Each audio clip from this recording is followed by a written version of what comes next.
가지고 미성숙한 믿음에도라는 제목으로 말씀을 나누겠습니다.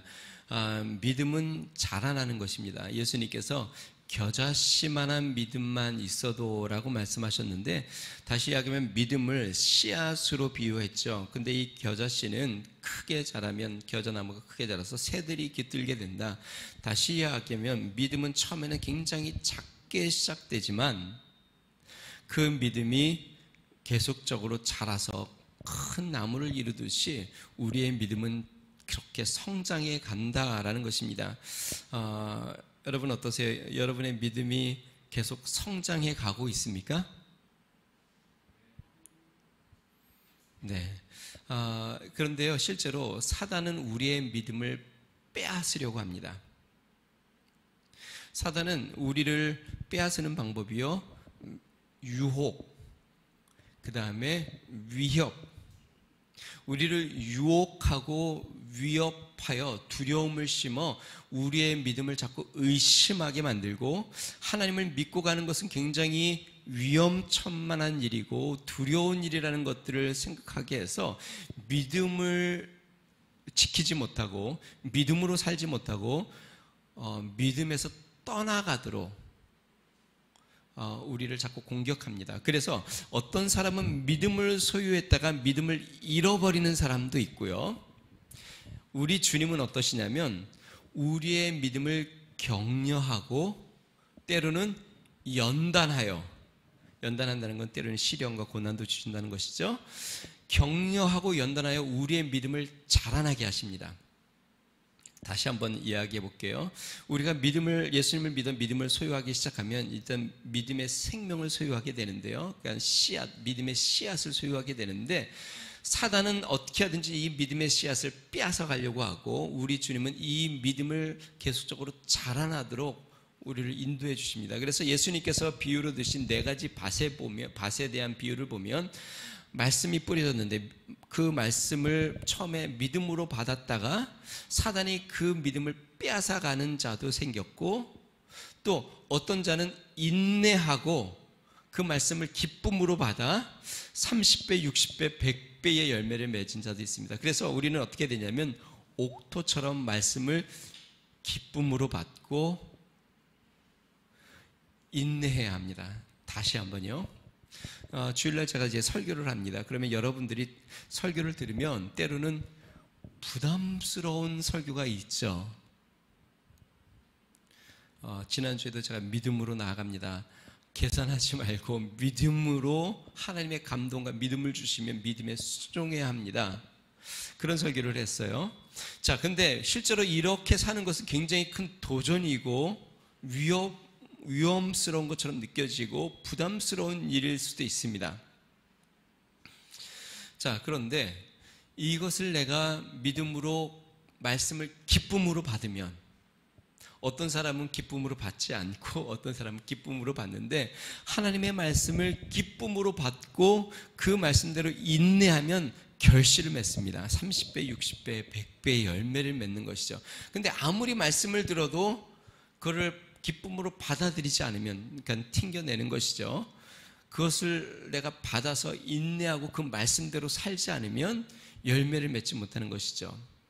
자, 우리 그리스도인은 예수님을 믿어 믿음을 소유한 다음에 믿음이 계속적으로 자라가야 합니다. 믿음에서 후퇴하지 말고, 이전에는 믿음대로 살려고 노력을 했다가 이제는 믿음이 아니라 현실을 바라보고 사는 믿음의 후퇴로 나가지 말고, 점점 이전에는 현실을 바라보고 살다가 이제는 하나님에 대한 믿음을 갖고 사는 믿음으로 점점 나아가야 합니다. 그래서 사도 바울은 에베소 4장 13절에서 15절에 이렇게 이야기합니다.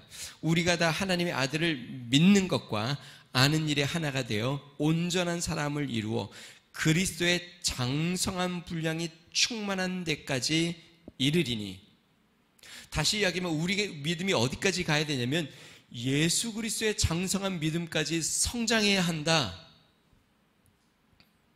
그래서 사람들이 볼 때, 야, 정말 저 사람은 예수님과 같은 믿음이야 라는 그런 장성한 분량까지 자라가야 한다라고 이야기합니다. 그 다음에 계속적으로 보면요, 이는 우리가 이제부터 어린아이가 되지 아니하며, 그러니까 믿음이 어린아이처럼 미성숙한 신앙에 머물지 말라는 것이죠. 그러면서 미성숙한 신앙의 특징을 이야기합니다. 사람의 속임수와 간사한 유혹에 빠져 온갖 교훈의 풍조에 밀려 요동하지 않게 하려 합니다. 자, 보세요.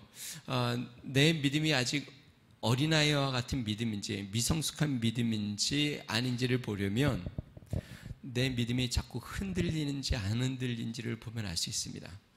아직 미성숙한 믿음은 상황과 환경에 따라, 사람들의 말에 따라, 사단의 유혹에 따라 자꾸 흔들리는, 여기 보니까 풍조에 밀려 요동하지 않게 하려고, 그러니까 자꾸 요동하는 믿음은 아직 미성숙한 믿음입니다.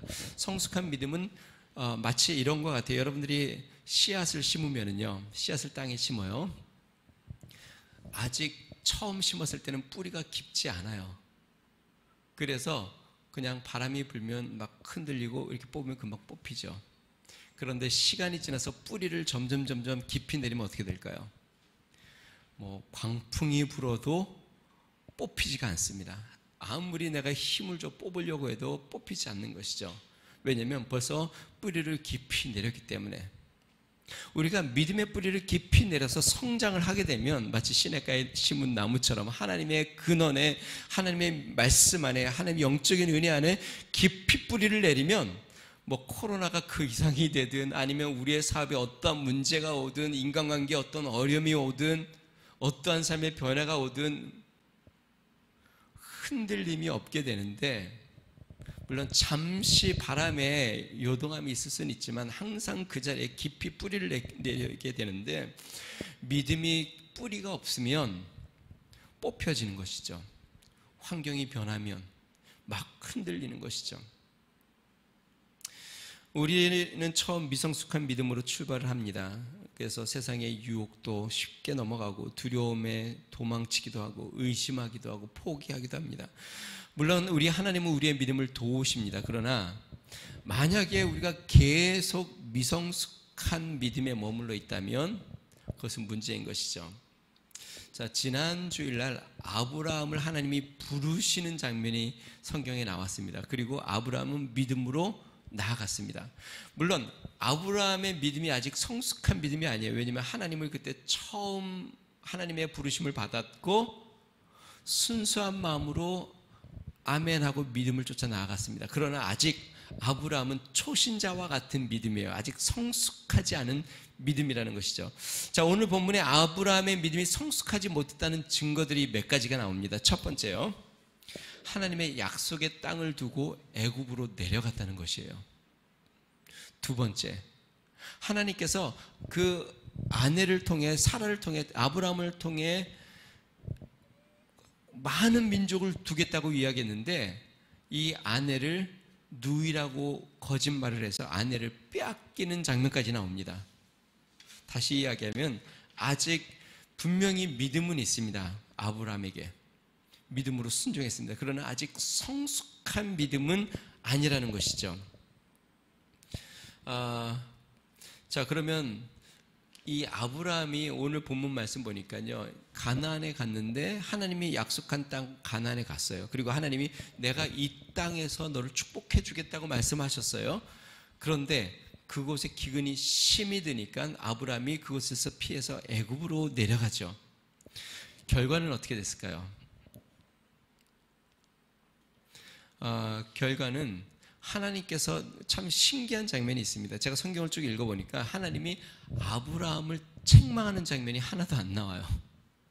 그럼 누구를 책망하느냐? 오히려 바로를 책망합니다. 신기하죠? 바로는 아브라함이 누이라고 속였기 때문에 그 아내를 막 아브라함에게 양과 소와 종과 재물을 많이 주고 그 아내를 누이니까 데려왔거든요. 그러면 여러분, 만약에 여러분이 하나님이라면 아브라함을 책망해야 돼요? 바로를 책망해야 돼요?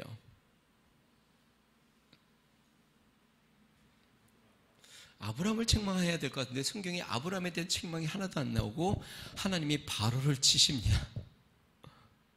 그리고 만약에 아브라함이 그렇게 미성숙한 행동을 했으면 그러면 아브라함이 애굽에서 다시 쫓겨나올 때에 모든 것을 다 빼앗기고 빈털터리로 나와야 되는 게 맞는 것 같지 않아요? 하나님이 아브라함에게 그런 징계를 내서. 그런데 참 신기하죠. 아브라함이 애굽에서 나올 때 어떻게 되냐면 나와서 거부가 됩니다.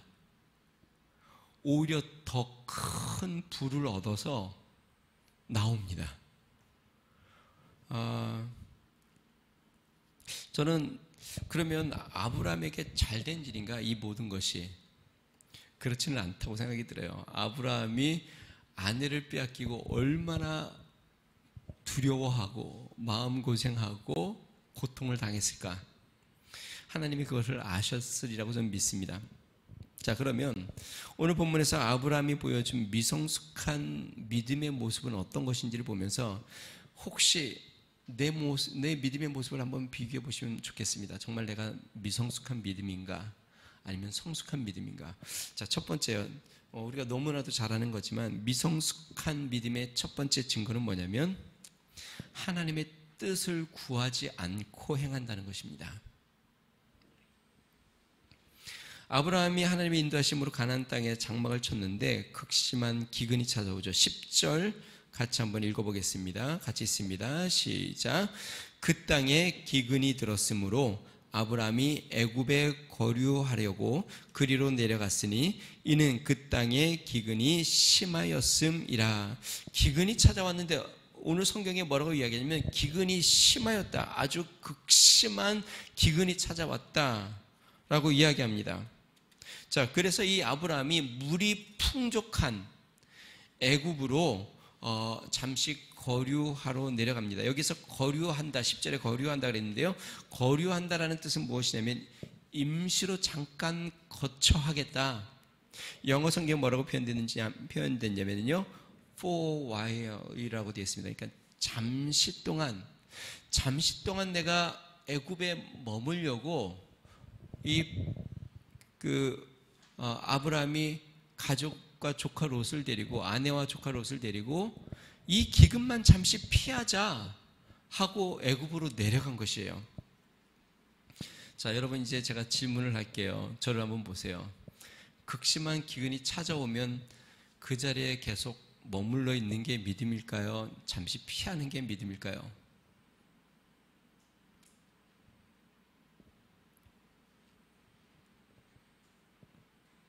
이게 피하는 게 믿음일까요? 살 길을 찾아서 자꾸 찾아서 옮기는 게 믿음일까요? 아니면 그곳에 계속 버티고 있는 게 믿음일까요?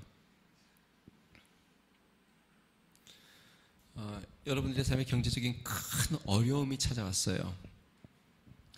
그것을 계속 하는 게 믿음이에요? 아니면 다른 살 길을 찾는 게 믿음이에요? 물론 간단하게 답할 문제는 아니죠. 여러분, 이렇게 생각해 볼 수도 있잖아요. 하나님께서 아브라함에게 이 극심한 기근을 피하도록 애굽을 예비하실 수도 있지 않을까요? 그 기간은 잠깐 피하는 것이죠. 그래서 그 위기를 넘기도록. 성경에 보니까요, 예수님이 탄생하셨을 때에 헤롯 왕이 2살 이하의 아이들을 다 잡아 죽이라고 명령을 내리죠. 그때 천사가 나타나서 그 아버지, 예수님의 아버지 요셉에게 현몽해서 이것을 피해라. 그래서 나사렛으로 옮겨가죠. 나중에 이게 이제 다른 곳으로 이제 옮겨가죠. 피해가죠. 자, 그러니까 하나님의 뜻이 극심한 기근을 피하는 것이 하나님의 뜻일 수도 있지 않습니까? 자, 그런데요, 우리가 여기에서 생각해야 되는 건 그곳에 머무는 게 믿음이냐, 피하는 게 믿음이냐, 무엇을 하느냐가 믿음이냐가 중요한 게 아니라 무엇보다도 중요한 건 오늘 아브라함의 행동의 미성숙한 모습이 성경에 나옵니다. 여러분, 창세기 처음에 갈대아 우르를 떠나 가나안으로 갈 때에 창세기 12장 4절은 뭐라고 표현했냐면요, 이렇게 표현했습니다. 아브라함이 여호와의 말씀을 따라갔고, 그가 갈대아 우르를 떠날 때는 하나님의 말씀을 따라 가나안으로 왔습니다. 그런데 오늘 본문은요, 아브라함이 애굽으로 옮기는데 뭐라고 표현되냐면 단지 기근이 들었으므로, 하나님이 말씀해서가 아닙니다. 단지 그냥 기근이 들어서 애굽으로 옮겨갑니다.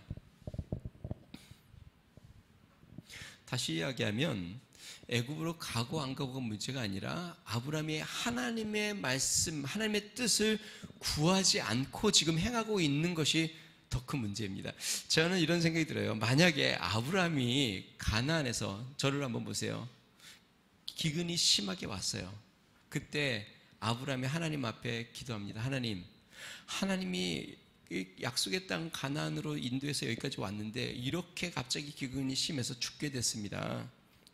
죽을 것 같습니다. 하나님, 애굽으로 갈까요, 말까요? 그럼 하나님이 애굽으로 가라 그러면 애굽으로 가면 되고, 그냥 내가 책임져 줄 테니까 이 약속의 땅에 그냥 머물러 있어라. 그럼 머물러 있으면 되는 것이죠. 문제는 무엇이냐면 아브라함이 하나님의 뜻을 구하지 않는다는 것입니다. 오늘 성경 말씀 보니까요, 이 아브라함이 애굽으로 내려가면서 사라 아내에게 이렇게 이야기합니다. 당신이 아름다워서 내가 애굽에 내려가면 애굽 사람에게 내가 죽임을 당할 수도 있겠다. 당신이 만약에 누이라고 이야기하면 내가 당신 덕분에 내가 내 생명을 보존할 수 있겠다. 다시 이야기하면 하나님에 대한 온전한 믿음이 아니라 이제는 사람이 두렵고 사람이 자기를 지켜줄 거라는 그러한 믿음이 연약한 모습을, 미성숙한 모습을 보여주고 있다는 것이죠. 성도 여러분, 우리 삶 가운데 기근이 찾아오면 먼저 하나님의 뜻을 구하는 것이 필요합니다. 최근에 이게 좀 별개의 문제지만요, 최근에 이제 코로나가 이렇게 되면서 목사님들 중에 이중잡을 구하시는 분들이, 이중 일을 하시는 분들이 굉장히 많이 일어났습니다. 그것에 대해서 옳으냐 그르냐라는 말들이 굉장히 많아요. 목회자들 내에서도. 목사님은 목회의 생명을 걸어야지 라고 이야기하시는 분들도 계시고, 시대가 변했는데 당연히 목회자도 사도 바울도 텐트를 지으면서 목회도 했으니까 일하면서 목회하면서 또 삶, 어떤 세상과의 접촉점도 필요하지 않나라고 이야기하는 분들도 계세요. 심지어 저도 요즘엔 주중에 카페 사역을 하고 있잖아요. 어제도 유현상 집사님이랑 이제 그런 얘기를 좀 나눴는데, 자, 그러면 이게 옳은 거냐 그른 거냐? 저는 이거를 옳다 그러다 말하는 것은 굉장히 위험하다고 생각합니다. 그러면 옳다 그러면 모든 목회자가 다 카페를 해야 되느냐? 모든 목회자가 다 이중직을 가져야 되느냐? 아니면 그러다고 하면 모든 목회자는 다 다른 일을 하지 말아야 되느냐? 아니요. 정말 하나님이 나에게 뭐라고 말씀하시는가? 하나님이 정말 나에게 가라고 하는 것인가? 하나님이 머물라고 하는 것인가? 하나님을 이 일을 하라고 하는 것인가? 하지 말라고 하는 것인가? 하나님이 저 목회자에게 그 일을 하라고 했다고 해서 나도 그 일을 하는 것은 아니죠. 하나님이 지금 나에게 이 상황에서 무엇을 말씀하시는지를 듣고 행해야 그것이 믿음이지, 단지 획일적으로 이럴 때는 이렇게 하는 것이 믿음이야 라고 정해놓으면 하나님은 그렇게 항상 역사하시는가? 아니요. 하나님은 때로 극심한 기근에서 거기에서 믿음을 지키라고 이야기할 때도 있고, 하나님은 때로 극심한 기근에서 잠시 피하고 살 길을, 다른 길을 두드려보라고 말씀하실 수도 있습니다. 그냥 이것이 옳다라고 한 가지만이 아니라 그 상황에서 내가 어떠한 믿음의 결정을 내려 하나님의 뜻이 무엇인지를 구하고 행하는 것이 우리에게 필요하다는 것입니다. 아브라함이 지금 아직 믿음이 성숙하지 못했다는, 미성숙하다는 증거는 그가 환경을 보고 결정을 내렸다는 것이에요. 하나님 앞에 묻지 않았다는 것이에요. 저를 보십시오. 만약에 여러분들이 지금도 여러분 예수님을 믿고 삶을 살면서 어떤 중요한 결정을 내릴 때 직장을 옮기게 되거나 아니면 어떤 다른 일을 하게 되거나 아니면 어떤 뭔가 새로운 것을 내가 해보려고 하거나 아니면 무엇이든지 중요한 결정을 내릴 때에 환경만 바라보고 결정을 한다면 제가 지난주에도 얘기했죠. 믿음이 없는 겁니다. 이게 좀 이렇게 얘기해서 죄송한데 여러분들이 경제적인 계산과 환경을 바라보고 될지 안 될지를 판단하고 이성적인 판단으로 결정을 내린다면 믿음의 사람이 아니에요. 여러분들이 만약에 먼저 하나님의 뜻을 구하고 진지하게 때로는 내 이성적으로 아니면 내 환경적으로 이해가 되지 않지만 하나님이 나에게 그러한 말씀과 뜻을 주셔서 내가 순종한다면 여러분들은 믿음으로 행하는 사람입니다. 아브라함이 고난이 찾아오자 하나님께 구하지 않았습니다. 사도 바울은 고린도전서 10장 13절 제가 자주 인용하는 말씀이죠. 사람이 감당할 시험 밖에는 너에게 당한 것이 없나니 오직 하나님은 미쁘사 너희가 감당치 못할 시험 당함을 허락지 아니하시고 시험 당할 즈음에 또한 피할 길을 내사 너희로 능히 감당하게 하시느니라.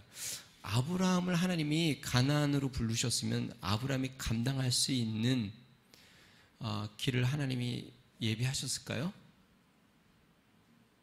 예비하셨을까요? 아브라함이 믿음으로 만약에 가나안에 계속 머물렀다면 그러면 온 가족이 그 기근에도 살아남았을까요?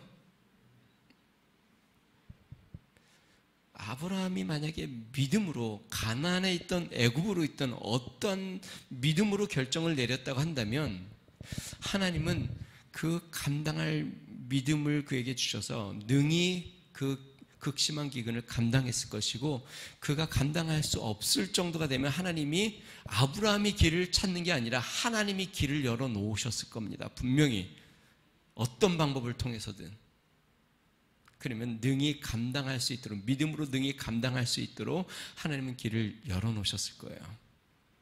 그게 믿음이에요. 하나님이 책임져 주신다는 믿음.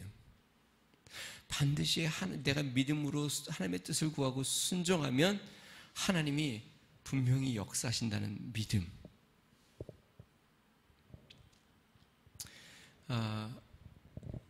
아직도 우리 안에 미성숙한 믿음의 모습이 많이 있습니다. 그런데 문제는 벌써 우리가 신앙생활을 오래 했는데도 또 어떤 문제를 만나면 또 미성숙한 모습을 또 보인다는 것이에요.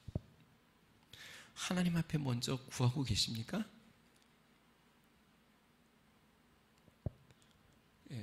하나님 앞에 여러분들의 삶에 어떤 염려와 근심과 어떤 문제들이 생기면 내가 그걸 해결점을 찾기보다 먼저 하나님 앞에 구하고 하나님 앞에 길을 찾고 하나님 앞에 나아가시니까 그러한 믿음의 성도가 되시기를 주의 이름으로 축원드립니다.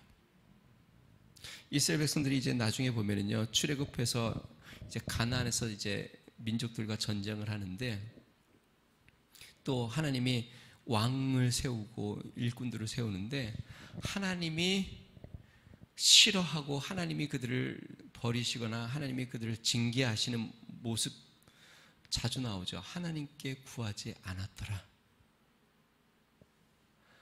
전쟁을 하는 게 문제가 아니고 무엇을 하는 게 문제가 아니라 하나님께 구하지 않은 것이 문제예요. 하나님이 구하면 하나님께서 때로는 나가서 싸우라고도 이야기하고 때로는 싸우지 말고 함성을 지르라고도 이야기하고 하나님은 그때마다 무엇이 믿음의 행동인지를 말씀해 주십니다. 그런데 어떨 때는 간절하게 하나님 앞에 구하다가 어떨 때는 하나님 앞에 구하지 않고 행하다가 완전히 망해버리는 일도 생깁니다. 사랑하는 성도 여러분, 미성숙한 우리 신앙에서 성장하는 은혜가 있길 바랍니다. 먼저 하나님 앞에 구하고 하나님의 뜻을 구한 다음에 자 그러면 제가 여쭤볼게요. 하나님의 뜻을 구하는 것이 왜 중요한가? 하나님의 뜻을 구하면요 그래서 하나님의 뜻이 명확하게 무엇인지를 알고 행하면 어떤 역경이 와도 견딜 수 있게 됩니다. 왜냐하면 나는 하나님의 뜻을 붙잡고 행하기 때문에 확신이 내 안에 있기 때문에. 죄송합니다. 제 얘기해서. 저희 교회가 이제 카페 사역을 시작을 했어요. 간혹 사람들이 어떻게 목사님이 그런 일을 할까 이렇게 생각하는 분들도 있을 것 같아요. 그런데 또 카페 운영하다가 요번 주가 이제 코로나 4단계 방역이 됐잖아요. 그러니까 실제로 지난 한 달보다 이렇게 오시는 분들이 숫자가 많이 줄었어요. 사업하시는 분들은 다 경험을 해보는 일인데, 아마 회사들이 재택근무나 이런 것이 더 있을 수도 있고, 또 날이 더워져서 그럴 수도 있고, 그런데 이런 걸 보면서 제 마음속에 때로는 마음이 이게 잘 되는 걸까 이런 생각이 들 때도 있지 않아요. 그럴 때마다 제 마음속에 다시 한번 되새기는 게 있습니다. 하나님이 말씀해 주셨지. 하나님이 이 일을 시작하도록 인도해 주셨지. 하나님의 뜻을 구하고 있지. 하나님의 뜻을 구하고 시작을 했다면 앞으로 더 어떤 일이 와도 그 일을 해야죠. 하나님이 말씀하셨으니까. 여러분 삶 가운데 하나님의 뜻을 구하면 어떠한 환경에서도 내가 용기를 얻을 수 있고 더 굳건하게 설 수 있습니다.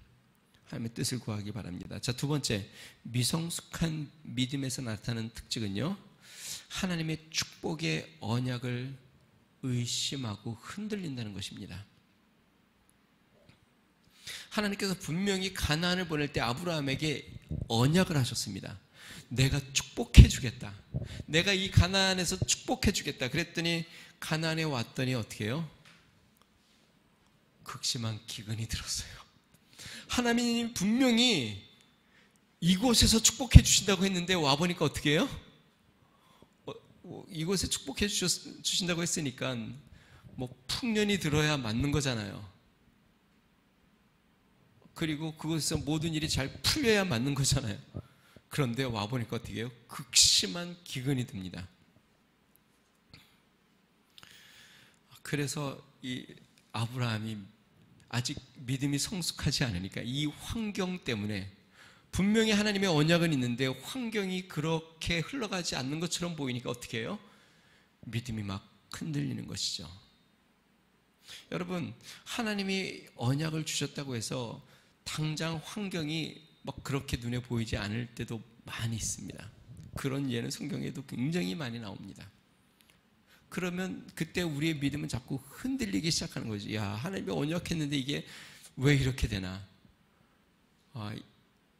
잘 알다시피 자녀를 준다고 했는데 아브라함이 100세의 아들을 낳잖아요. 하늘의 별처럼 바다의 모래알처럼 후손을 주겠다고 했는데 100세의 아들을 얻어요. 그러니까 아브라함의 믿음을 계속 하나님이 훈련하고 테스트하고 그렇게 그의 축복을 받을 그릇으로 계속 만들어가고 계시죠. 그러니까 아직 믿음이 성숙하지 않으니까 막 흔들리는 것이죠. 자, 그렇게 해서 애굽을 내려갔는데 또 하나 문제가 있습니다. 아브라함의 아내 사레가 너무 아름다운 게 또 문제예요. 너무 아름다우니까 애굽의 바로의 눈에 들게 되고 결국 아내를 빼앗기는 장면까지 나오는데, 이 아브라함이 아내를 빼앗겨도 아무 말도 못하고 그냥 속만 끓이고 있는, 이렇게 믿음이 아직 그렇게 성숙하지 못한 모습이 그에게 있습니다.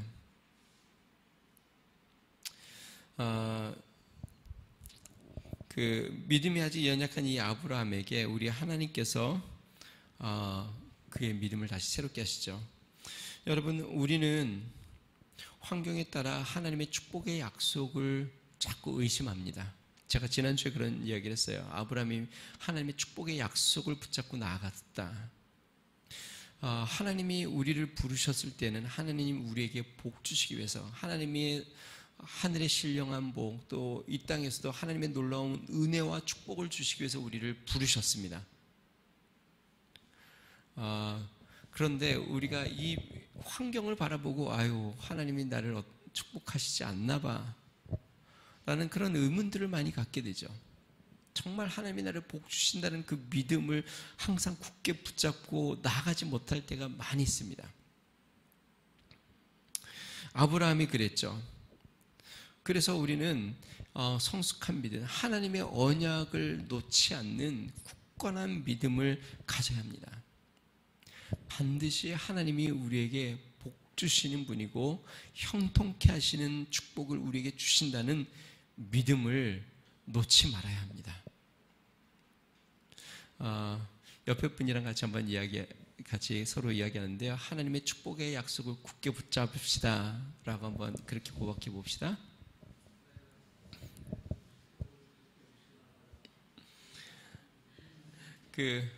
제가 전에 이게 몇 번 설교 중에도 그런 얘기를 했던 것 같아요. 미국에서 이제 제가 신학 공부를 할 때에 미국 한인 학생 그 수업을 학업을 하는 학생들이 중간에 졸업을 못 하시는 분들이 꽤 계세요. 여러 가지 어려움이 있죠. 이제 언어적인 문제 때문에 학업이 굉장히 어렵다는 거. 그 다음에 또 파트타임 일을 해야 한다는 거. 특히 가정이 있는 분들은 더군다나. 그래서 목회자들이 대부분 거기 이제 신학생들이 보통 어떠냐면 주중에 학교를 다니면서 비는 시간에 파트타임 일을 하면서 주말에 교회에서 파트타임 사역을 합니다. 뭐 쉴 수 없이 그렇게 일을 하죠. 뭐 사모님들도 일을 하고 또 특히 아이들까지 있으면 뭐 이 재정적인 압박이 굉장히 크죠. 그러다 보니까 중간에 포기하는 분들이 많이 있는데 이 서로 격려를 하는 거예요. 포기하지 말라고. 그래서 뭐라고 얘기하냐면 hold on. hold on은 이제 계속 하라, 지속하라. hold 붙잡고 계속 붙잡고 있어라. 그러니까 놓지 마라, 계속 하라라는 뜻인데 다시 이야기하면 포기하지 말고 끝까지 이제 견디고 이 일을 끝까지 해내가라라는 뜻이죠. 그러면서 서로 이야기를 해요. 포기하지 않으면 결국 졸업한다. 뭐 몇 년이 걸리든. 사랑하는 여러분, 우리가 포기하지 않으면 하나님은 절대로 포기하지 않습니다. 하나님이 우리의 삶에 내가 우리의 삶에 하나님이 주신 축복에 대한 꿈과 믿음과 희망을 내가 버리지 않고 항상 그 믿음을 놓지 않으면 어떠한 환경과 상황에서도 어떠한 역경에서도 하나님이 주시는 축복의 언약의 말씀과 하나님의 형통한 축복을 내가 붙잡고 놓지 않으면 물론 시간이 걸릴 수도 있어요. 그 시간이 걸리는 이유는 하나님 때문일까요? 나 때문일까요? 뭐 우리 때문이죠. 하나님이 우리를 그 축복을 받을 수 있을 만한 큰 그릇으로 준비케 하려고 시간이 걸리는 것인데 우리만 포기하지 않으면 하나님은 절대로 포기하지 않습니다. 나중에 보면 아브라함이 믿음이 성장하면서 어떻게 되냐면 하나님의 축복에 대한 약속을 굳게 붙잡습니다. 그래서 앞부분에도 얘기했지만 히브리서의 말씀 보면 아브라함이 100세가 되어 죽은 몸과 같이 되었지만 하나님의 축복의 약속을 의심치 않고 그 믿음의 축복을 받았다고 히브리서는 이야기합니다. 다시 이야기하면 우리가 하나님의 약속의 축복을 굳게 붙잡고 믿음 가운데 흔들리지만 않으면 하나님은 기적의 역사를 인도하시는 분이라는 것을 우리는 믿어야 합니다. 여러분, 성숙한 믿음, 언약의 축복의 약속을 붙잡는 믿음으로 나아가시기를 주의로 축원드립니다.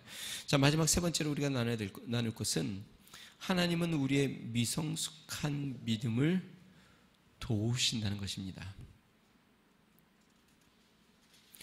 앞부분에도 이야기했지만 분명히 아브라함이 미성숙해서 잘못했습니다. 실수를 했습니다. 그리고 아내도 빼앗겼습니다. 그런데 결과적으로 어떻게 됐냐면 참 신기한 게 기근은 다 피했습니다. 애굽에서. 그리고 아내는 다시 얻었습니다. 그리고 많은 재물을 얻고 다시 돌아옵니다. 우리 하나님께서 분명히 아브라함이 믿음이 연약했지만 그를 도우셔서 이걸 통하여 큰 교훈을 얻게 하고 다시 믿음으로 나아가는 결과를 얻게 됩니다. 자, 이 이후에 어떤 장면이 나오는지 아세요? 애굽에서 나왔어요. 그런데 나와 보니까 이전보다 재물이 훨씬 많아졌어요. 근데 자기만 아니라 같이 있는 조카 롯도. 그러니까 조카 롯이랑 같이 이렇게 머물기가, 이제 같이 거하기가 너무 힘들어졌어요. 서로 재산이 많아져서. 그때에 아브라함이 조카 롯에게 이렇게 이야기합니다. 이제 우리 서로 나누자. 우리가 함께 거하기가 너무 어렵다. 자, 그런데요, 조카 롯은 어떤 결정을 내는지 아세요? 소돔과 고모라를 보고 거기가 마치 에덴과 같이 좋은 땅이다, 환경을 보고 내려갔다가 나중에 롯이 어떻게 될까요? 아내는 소금 기둥이 되고 딸들이 아버지와 동침하는 결과들을 낳는 그런 비참한 결과를 낳습니다. 그런데 아브라함은요, 환경을 바라보지 않고 하나님의 뜻에 자신의 장래를 맡깁니다. 이러한 경험을 통해서 믿음이 자라났다는 것이죠. 자, 하나님이 우리의 믿음을 자라나게 하십니다. 자, 그러면 한 가지 우리가 궁금한 게 있습니다. 왜 바로는 하나님이 치셨을까? 저는 두 가지 생각이 있습니다. 첫 번째, 하나님은 하나님의 택한 자를 보호하신다는 것. 두 번째, 하나님은 애굽 가정, 바로와 애굽 가정에도 하나님의 살아계심을 드러내길 원하셨다는 것. 하나님은 이 모든 걸 통해서 선을 이루셨고 아브라함의 믿음을 훈련시키셨고 그 미성숙한 믿음이 다시 하나님을 바라보도록 인도해 주었습니다.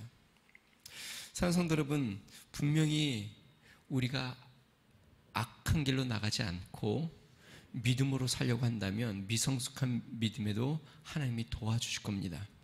우리의 믿음을 훈련시킬 겁니다. 그러나 그렇다고 해서 계속 미성숙한 믿음에 머물면 항상 훈련만 받으실 거예요. 이제는 믿음의 성숙을 이루어 믿음으로 역사를 이루는 사람으로 나아가야 합니다. 다시요, 항상 훈련만 받는 사람이 아니라 믿음의 역사를 만드는 사람으로 성장해 가야 합니다. 언제까지 훈련만 받으시겠어요? 군인들을 한번 생각해 볼게요. 군인들이 처음에 가면 고되게 훈련을 받죠. 훈련을 받는 이유는 뭐예요? 나가서 나라를 지키는 군인으로 역할을 감당하기 위한 것이죠. 하나님은 우리를, 하나님 성경에 보면 사도 바울 우리는 군사로 모집한 자라고 이야기했습니다. 그런데 항상 훈련만 받는다고 한다면 우리는 늘 훈련의 고난 가운데 있게 되겠죠. 여러분, 믿음의 성숙을 이루어 하나님의 믿음의 역사를 만들어내는 믿음의 사람들이 되시기를 주님 축원드립니다. 하나님 앞에 항상 구하고 하나님의 축복의 약속을 굳게 붙잡고 흔들리지 말고 이루시는 성도가 되기를 주님 축원드립니다. 우리 같이 한번 기도하겠습니다. 아브라함이 하나님의 부름을 받은 이유, 아직 성숙하지 않은 믿음의 모습을 갖고 있었습니다. 환경을 보고 두려워 하나님께 구하지 않고 피하였고, 하나님이 주신 그 축복의 약속의 말씀을 의심하고 놓쳐버렸습니다. 하나님이 이 아브라함을 훈련시키신 것처럼 하나님이 우리를 또 믿음의 훈련을 합니다. 여러분, 성숙한 믿음이 되게 해달라고 어떠한 환경이든 먼저 하나님 앞에 구하고 하나님의 약속을 놓지 않고 믿음으로 주의 뜻을 이루는 성도가 되게 해달라고 우리 같이 한번 기도하겠습니다. 좋으신 하나님 아버지, 감사합니다. 하나님, 우리가 믿음 가운데 시작했지만 우리의 믿음이 연약하여 흔들리고 놓치고 의심하고 두려워하고 피하고 염려하는 하나님 우리의 모습이 많이 있습니다.